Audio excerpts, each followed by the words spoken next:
Hello friends, welcome back to our channel. இன்றைக்கி நம்ம rava pudding தாங்க பார்க்க போகிறோம். நம்ம வீட்டில் இருக்கிற பொருளை வச்சு சீக்கிரமாக சுலபமாக ஈஸியாக செஞ்சிடலாம். நல்ல ஸ்பான்ஸாக இருக்கும், குழந்தைகளுக்கு பிடிச்ச மாதிரியும் இருக்கும். இங்கே பாருங்கள்,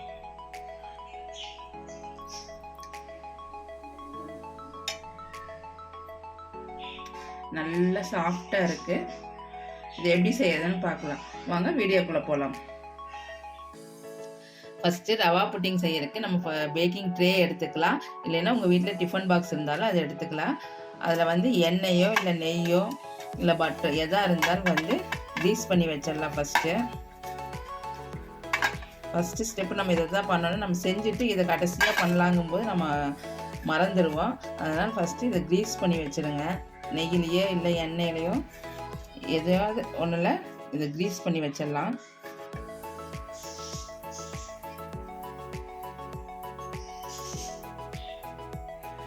அடுத்தது கேரமல் பண்ணிக்கலாம். நம்ம 1/4 கப் சர்க்கரை எடுத்துருக்கேன்.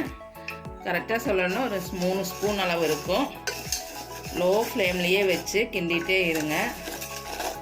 ஒரு ப்ரௌன் ஷேடாக வரும்.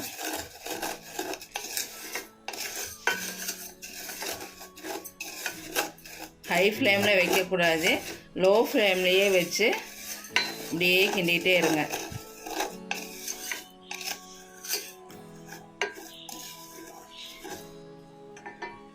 நல்லா ஸ்லோ ஃப்ளேமில் வச்சு கிண்டிகிட்டே இருந்தோம்னா இந்த மாதிரி ப்ரௌன் கலரில் வருங்க. இப்போ நம்ம சூடோடு எடுத்து அந்த பேக்கிங் ட்ரேயில் ஊற்றிடலாம். இல்லைன்னா கெட்டி ஆயிடும் சீக்கிரம்.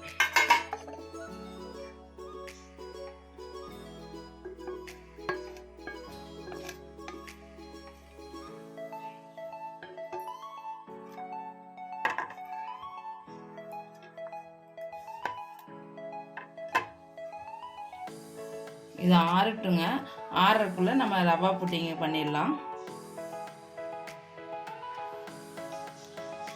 அடுத்தது நான் 1/2 கப் பால் எடுத்துக்கிறேன்.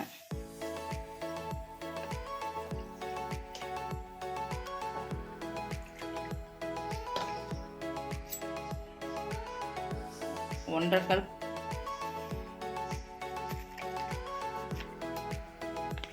கப் பால் எடுத்துட்டு 1 ஸ்பூன் நெய் சேர்த்திக்கிங்க. நெய் இல்லைன்னா பட்டர் சேர்த்திக்கிங்க. நல்லா ஸ்பான்ஸாக வரும் இந்த நெய் சேர்த்தும் போது.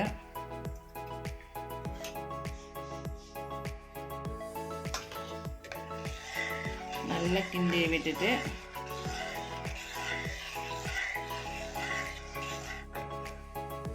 அப்புறம் 1/4 கப் சர்க்கரை 3 ஸ்பூன் அளவு இருக்கும். அதையும் போட்டு நல்லா கிண்டி விட்டுட்டே இருங்க.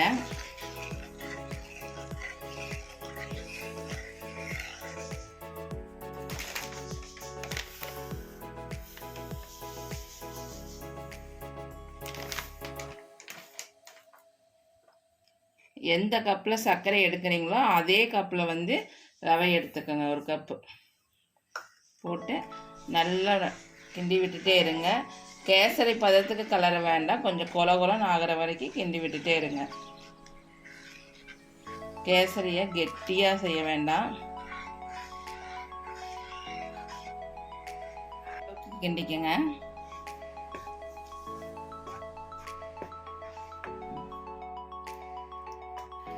இது ஆறட்டும். 2 முட்டை எடுத்துருக்கேன். இந்த 2 முட்டையை நல்லா பீட் பண்ணிடலாம்.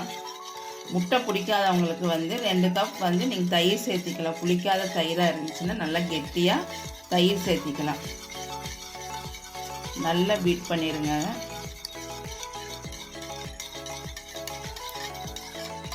நல்லா பீட் பண்ணிவிட்டு நம்ம வேக வச்ச ரவையை கொஞ்சம் கொஞ்சமாக போட்டு இதை கலரிக்கலாம்.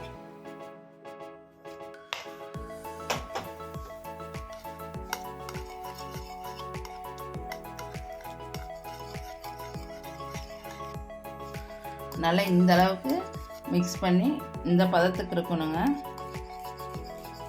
நல்லா இந்த முட்டையிலேயே போட்டு நல்லா இந்த நம்ம வேக வச்ச ரவையை நல்லா பீட் பண்ணி வச்சிடலாம்.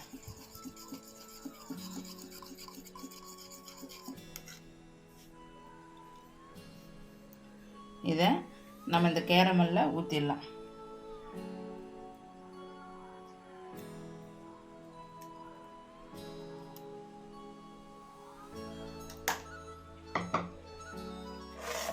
ஊற்றி இப்படி ஒரு தட்டு தட்டிடுங்க.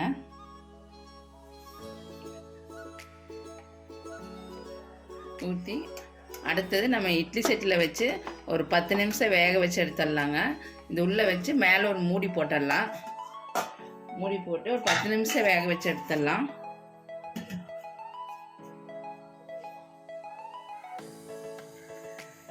நான் கரெக்டாக 20 நிமிஷம் வேக வச்சுருக்கேங்க. நம்ம எடுத்து பார்த்துடலாம். இந்த கத்தி வச்சு குத்தி பார்த்தீங்கன்னா தெரியும் வெந்துருச்சு.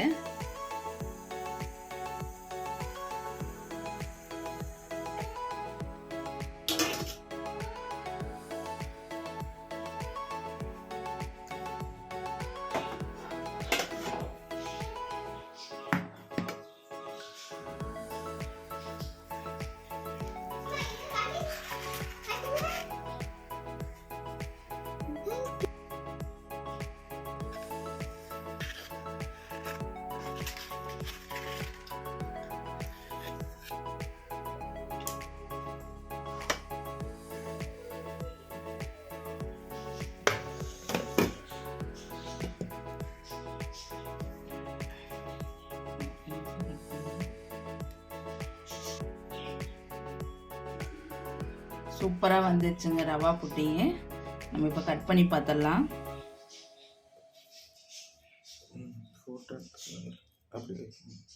அப்படியே தள்ளி